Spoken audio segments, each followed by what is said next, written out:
This is CRM Audio, the Dynamics 365 podcast with Microsoft Business Solutions MVPs Sean Tabor, Joel Lindstrom, and George Dubinsky.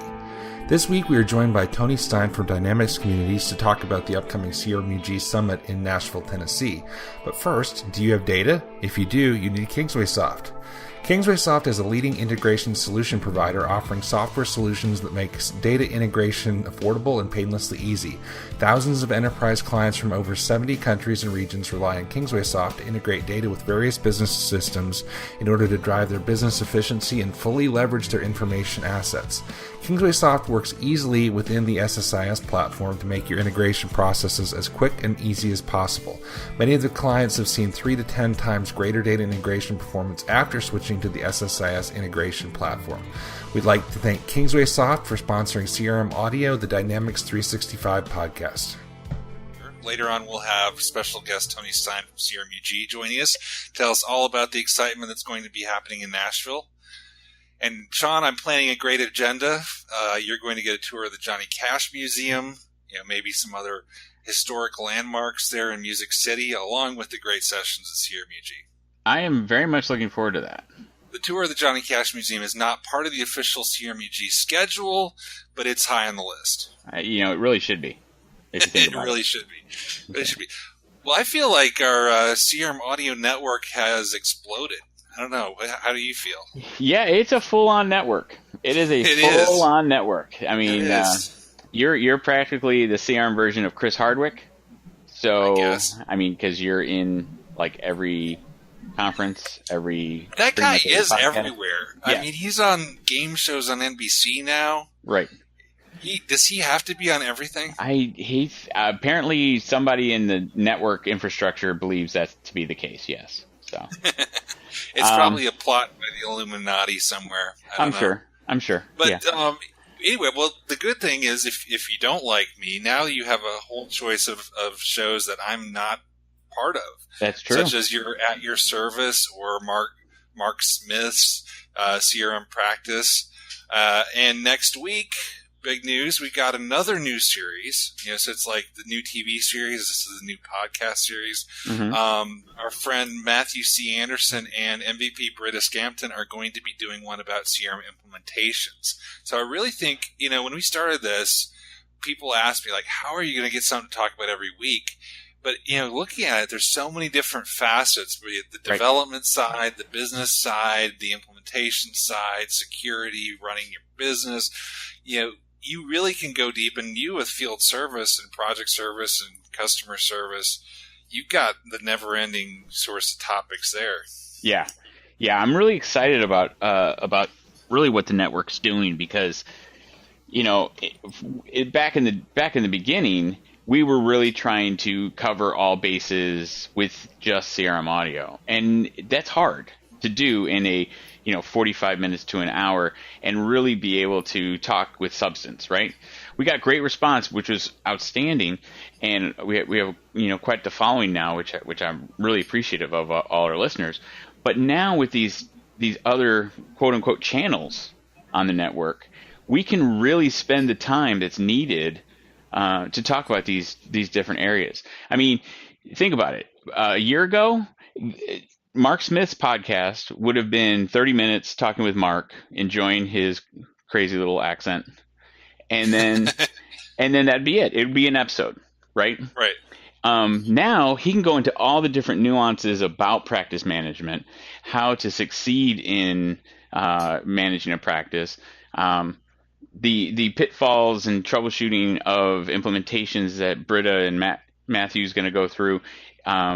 There's so many different nuances, online versus on-prem, different components, using ISV solutions, all these things that they can start talking about.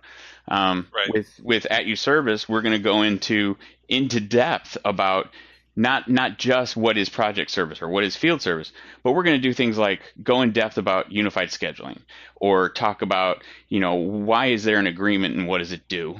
That kind of thing. Things that you wouldn't really go into depth in a 30-minute or encapsulated episode on CRM Audio. So I'm excited. Yeah, exactly. So if you're a developer or if you're a user, if you're a admin, there's something for everybody. And if you're not exactly interested in one episode, I won't take offense. There's the next one up will have something that you like. So yeah, it's exciting. It's really it struck me. It's kind of like a CRM conference every week.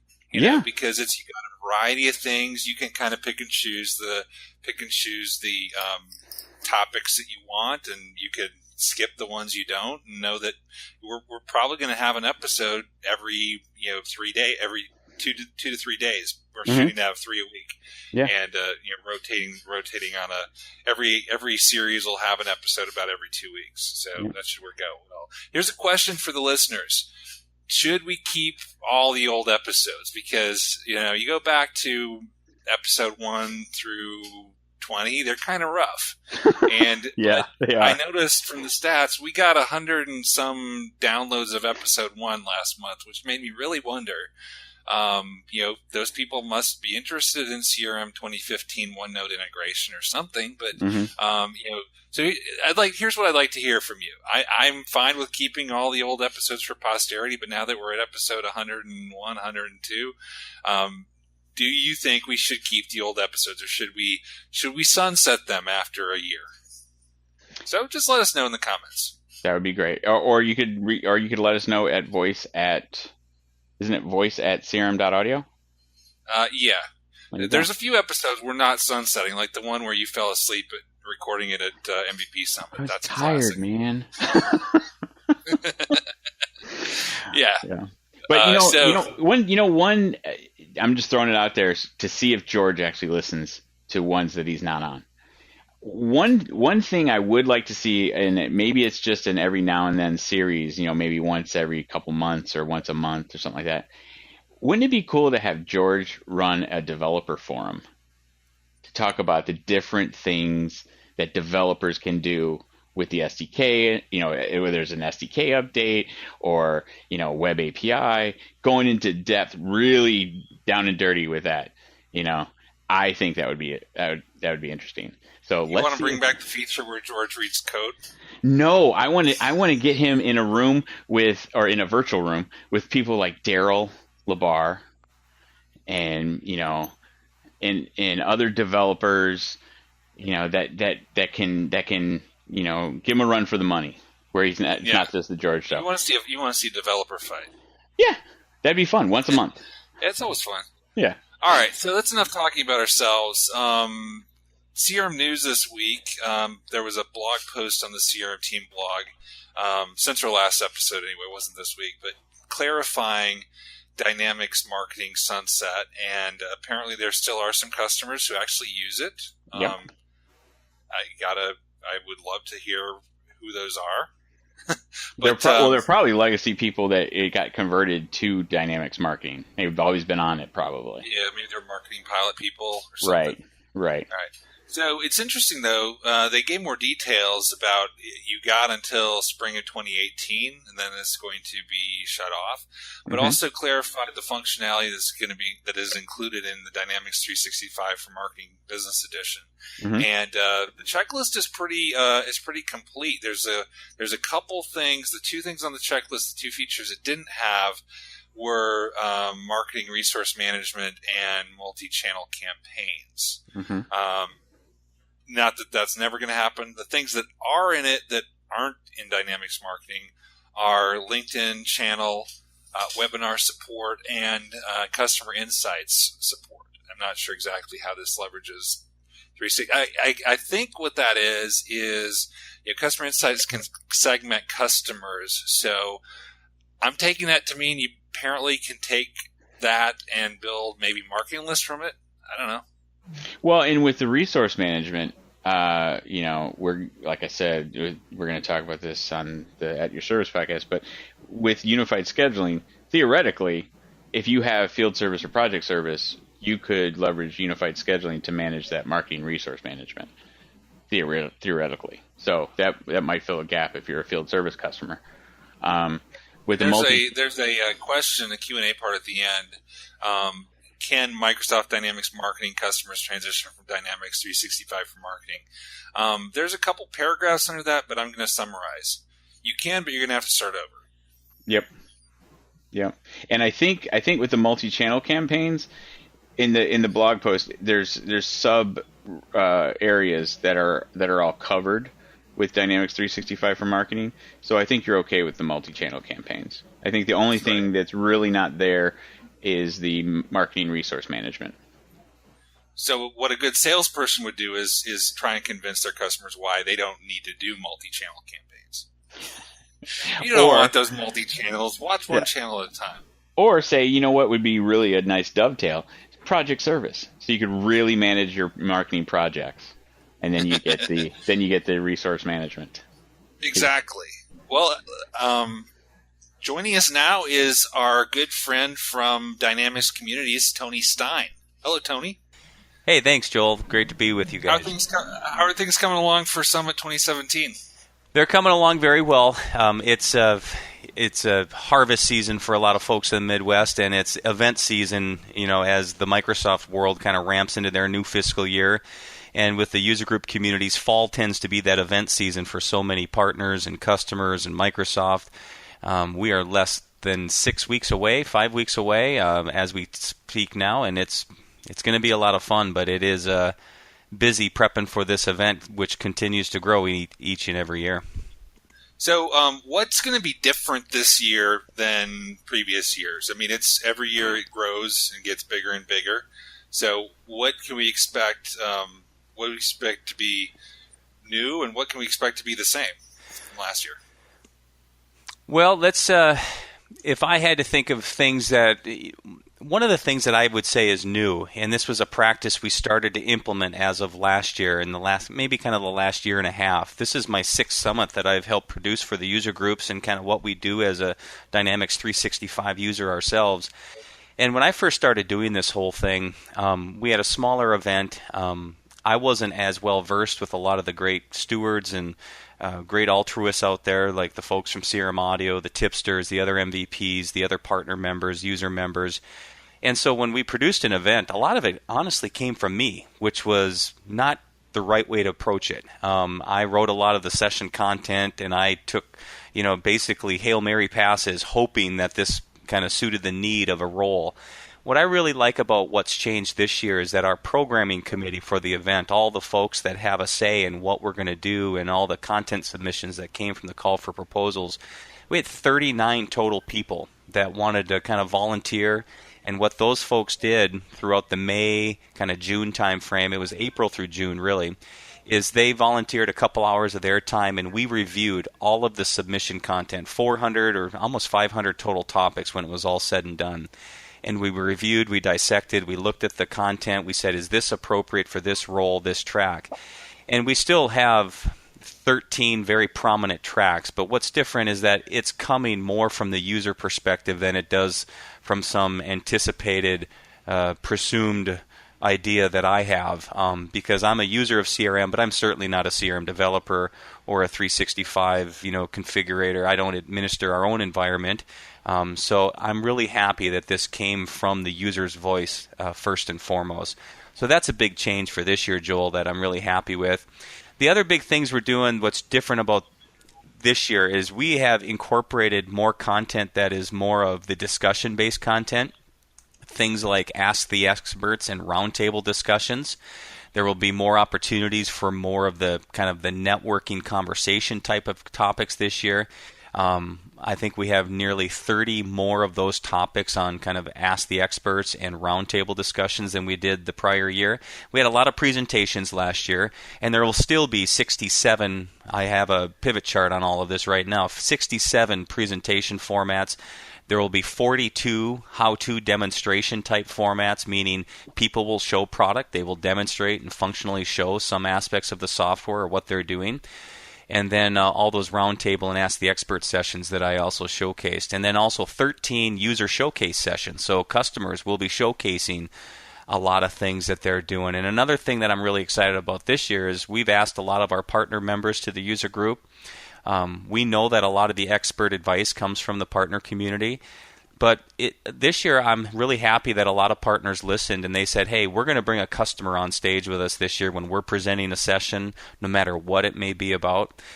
Maybe it's about mobility. And so they're going to bring a customer on stage and talk about their use of mobility with Dynamics 365 and different versions of mobility, whether it's developed or whether it's out of the box. And there's just things like that I'm really happy about, that more and more of this event is coming from the user sentiment, yet the things that stay the same, Joel, are all the wonderful, great speakers.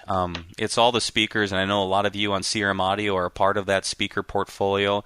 We will have over 140 speakers this year, and it will be a great representation of wonderful user experts in the community, a lot of MVP experts in the community, Microsoft experts. So it's just really well-rounded with a lot of Dynamics 365 and CRM Insight in what will be over 200-plus topics on Dynamics 365, CRM, and Power BI for our audience.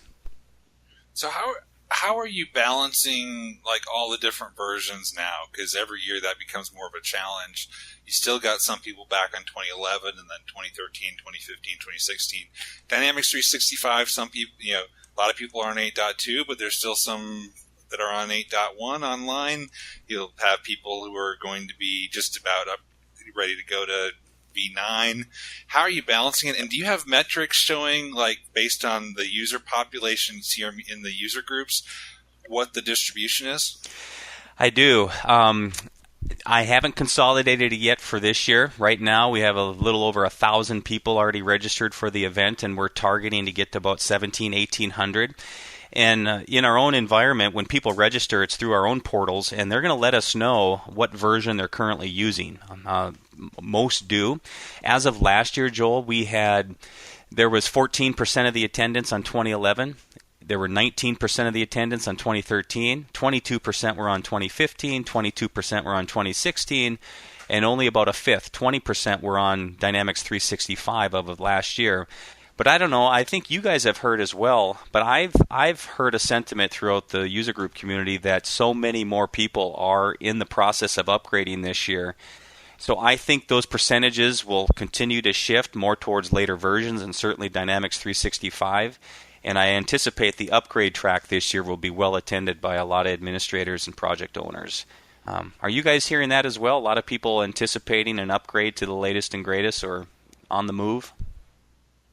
Yeah, I think so. But there's always going to be people who aren't on the latest build. Yeah. And so it's a balancing act, because you want to make sure people want to know about what's new. But if you just talk, and I've seen feedback in my sessions, if you just talk about what's new, you leave behind a sizable chunk of the audience. So what I do when I do my sessions is I try and give something of value to anybody in there. So talk about mobile, we talk about the new latest and greatest features, but also, by the way, if you're still on 2015, it works a little bit differently.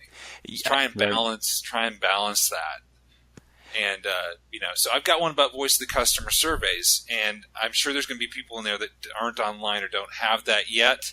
And so I'm mixing in some things about survey best practices and other things that, even if you're not ready for it, might help you in your planning for the future. Thank you, Joel. I think your approach to it is perfect, and that's what we'll ask of all of our speakers.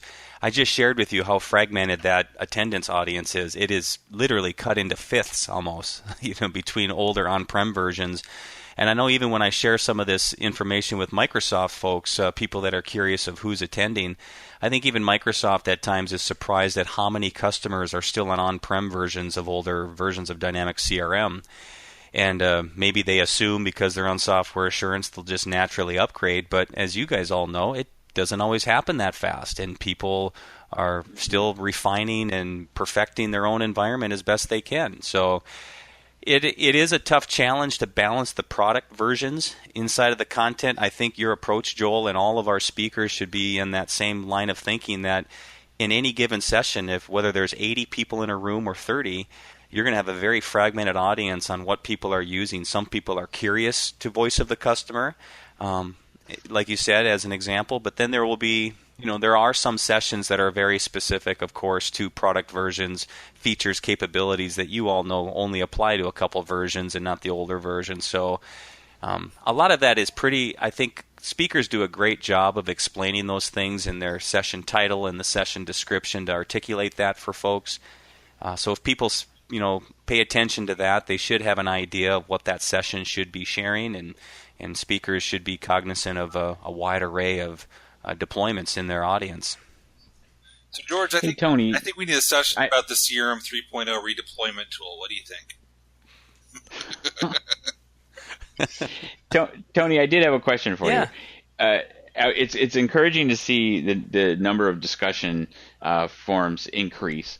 What impact, if any, did CRMUG or the Focus conference have on that? Because I found that deep dive was fantastic, and we got really good feedback from it. Yeah, thank you. Thanks for that. I appreciate that, Sean. The truth is, it's more of the feedback from last year just came from listening to our users on the event survey. When we do a master event survey, we get feedback from all the attendees, and some people were saying, I was hoping for more conversations. I was hoping for more kind of panel discussions. A lot of people, I think, became partial to that, and that was really just more of a call to action for me with our programming committee. Let's make sure we include more of those discussion-based topics. And then the focus content that we had in the spring, that was more targeted to an environment where we're looking for more intermediate to advanced topics. We wanted to allow our speakers to spend more time on event content, 90-minute sessions instead of 60 minutes. That's the thing that Summit is this year. It will be entirely 60-minute breakout sessions, and you will see a wide array from basic topics to intermediate topics. And there's only about 10 or 12% of the topics that are probably true advanced level topics, because part of that is you only have 60 minutes to work with. So it's a little different style and format type than maybe the Focus event, which is geared for more people looking for more of that advanced learning or intermediate learning, where Summit will be more broad. It will incorporate many more tracks and more content. There'll be, of course, more people there. Most of the content is at that intermediate level, but there's also a lot of basic topics too for new administrators, people new to the solution, and even new end users that are looking to gain some functional and basic understanding of Dynamics CRM or 365. Mm-hmm. Cool. Oh, what are the other differences, Joel? You asked a little bit. I would say I'm really excited. One thing that was a hit last year was hands-on labs. I'm very excited that some of your cohorts with Britta Rexted at Scampton and Julie Yak and Sarah Genelick and others are going to bring the hands-on lab environment back for our constituents. Microsoft, of course, is taking part this year. In fact, they're just getting some of their session details on Dynamics 365 to me, and we are going to be posting them soon, and they're going to also do feedback sessions with the PMs as they've done in years past. And I just received a note this morning from their user experience lead, Lonnie. She says, hey, could we line up some one-on-one discussions with some sales end users? And so I think the user experience team from Microsoft R&D is really trying to dive in with customers, because over 2/3 of the attendees at this event are end users, are customers, existing customers. So I know the R&D team is really trying to do their best to listen to customer feedback, apply that into future iteration of what people are using, how are they utilizing this solution. So I think people are real excited to engage with Microsoft and provide some feedback and do all those things. But yet, we'll still have a variety of different content ways people can engage the breakout sessions. The medic stations will be popular again. I certainly hope all of you on the call will be a part of that as part of CRM Audio and the MVP crew. Definitely. So thank you for that. Definitely. So that will be fun. So it really does sound from putting on my customer hat from 6-7 years ago. It really does sound like Summit is becoming what used to be the big bang benefit for convergence. Well, I've heard that sentiment from customers and from some others, and I think part of that, I think Microsoft will still have a heavy presence, and they're going to do a lot with Ignite this year, which happens to be about 3 or 4 weeks in front of Summit. and I know that they're going to make some announcements and things. But really, what it comes down to is when you think of gathering like-minded users on an application as focused as Dynamics, which is a beast of an application, right? And now you throw in Dynamics 365 with the operations and the AX crowd and the CRM crowd. There just happens there isn't going to be an event for customers that will cover the depth and breadth of all of the things that a true Dynamics user is going to dive into than this event. Right. And it's really a tribute and a testament to all of you, part of the community that bring a lot of your great learning and insight to folks to share with others. And so when you look at an event that's entirely focused on Dynamics 365 or CRM, 200 plus sessions of the core applications that these people are living and breathing with every day, there isn't an event out there that does that like the user group event, and we're proud of that. I mean, we're happy to be a part of that. We're customers ourselves, and this is why we're here, and this is why I think it continues to grow, is because there's thousands upon thousands of users out there that utilize this solution day in and day out, and it literally runs many of their business applications. It's their organization's lifeline, and so we'll continue to be that as long as our stewards, our constituents in the community want to continue seeing this. As you guys know, we have expanded the Summit concept to Summit EMEA, so we're doing it every spring as well over in Europe. And we had a really great launch event for that in Amsterdam this spring, and we are in Dublin, Ireland next April.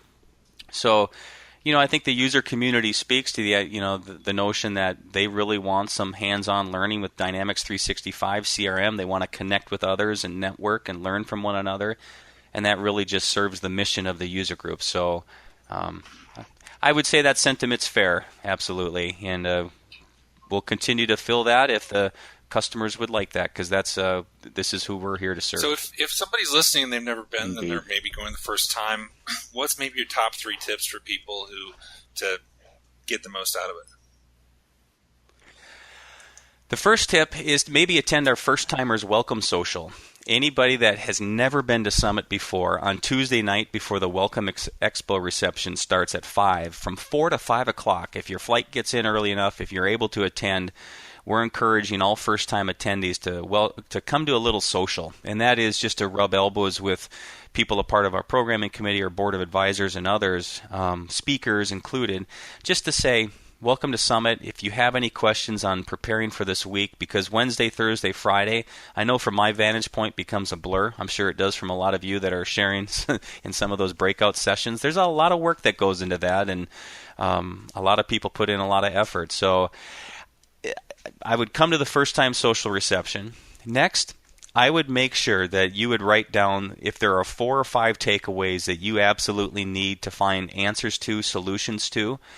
Do not be timid. You have to be proactive in your approach. And I think we try to make sure that there's an attitude or a perspective of this user group, Joel and team, that this is their user group, that we try to portray that mentality of it's a roll-up-your-sleeves type of environment. Everyone should feel welcome there to ask a question. No one should feel intimidated by anything. This is not a Microsoft event. It's a user group event. It's a users event for users. And so if there's an attitude or a sentiment of that would encourage someone to be proactive, tap your neighbor on the shoulder. We align the content. When you look at the content of the 13 tracks, it's most of it is, whether it's Dynamics 365 app-based or role-based topics, it's meant to be really functional for the type of role that's utilizing this application. So when you attend a track in the customer care or the customer service track, you're likely going to be in an environment with a lot of people that are utilizing Dynamics 365 or CRM in a customer service scenario. So you're going to be sitting next to like-minded people in like roles and like industries. So your opportunities for people to ask questions to other people like them, you're going to be around those folks all week. And so I really hope that people aren't timid. They feel like this is their event. Ask a question. If you can't get it answered during a breakout session, or if you'd like to ask a one-off to the speaker, as you know, a lot of you are in the medic station. The medics are always there. I mean, they wear white coats for a reason. When you have an owie, you go talk to a doctor. That's what the whole concept is there for. And so I hope people are not timid. They take a proactive approach in making it their event, and they're going to get something out of it. And write down 5 things you absolutely need to take back to your environment or your deployment. And if you can get those 5 things answered, which you do, which I know when everybody does this and they ask questions, they take a lot back. And that's the whole point of this, is to help people maximize their use and increase adoption. So that's our mission. And and I can second that, not only from a speaker perspective, because last year was my first real year being a speaker. I dabbled a couple times here and there, but real speaker was last year, and that same kind of camaraderie and community was there. You really feel it, and it's everybody's there for the same purpose, and it is a very, very much a community feel. So I second everything you just said, Tony. If it's your first time, there are people that will be happy to show you how to get the most out of the conference and things that you should go see and people you should go talk to, that kind of thing. Thanks, Sean. Yeah, don't. You'll have a lot of fun. You'll network. You'll get to meet new friends, but pace yourself too. Some of the best sessions are the ones that are like at first thing in the morning, and so you don't want to run so hot that you miss them. So I would encourage you to just pace yourself, drink lots of water. And thankfully, most of the times, Scott Sewell is the one that's scheduled at 8 in the morning. So, and Tony, just to let you know, it's not on the so schedule, but we're planning a tour of the Johnny Cash Museum. So if anybody wants to join us for that, it's an off-schedule event, but it'll be a good time. It will be, and that's another fun element of Summit, is that we pick a new city every year to try to mix it around in North America to allow customers to come one year if they can't make it across the country on another year. So we kind of mix in the West, Central, East regions every other year. And I think Nashville is going to be surprisingly a wonderful city for a lot of folks. We had a chance to do a site visit. I've never been, but Thursday night there will be partner parties. Joel, you're absolutely right. You should pace yourself because it is a lot of learning. Breakout sessions all day. Content is rich, of course. But then, and I purposely did that, Sean. I scheduled a lot of great content on Friday, and I do that for good intentions. We want to make sure people are getting the most value out of the entire event, that you can't stay out too late on Thursday and just skip Friday, because a lot of the great stuff is still on Friday. So right. We do that purposely Exactly. a little bit. Exactly. Yeah, it's one of those. I know when you look at that agenda, it is another thing to bring up. You look at that agenda and you think, I can't get to everything.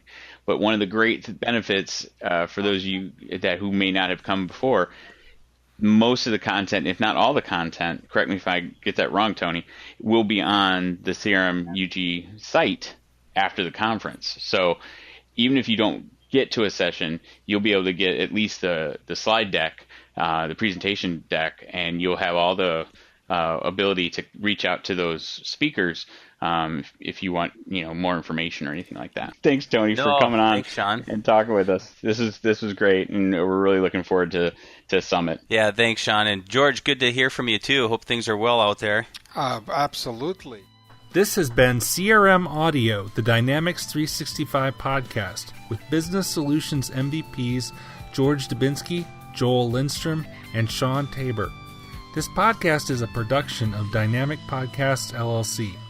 Follow us on Twitter at CRM Audio.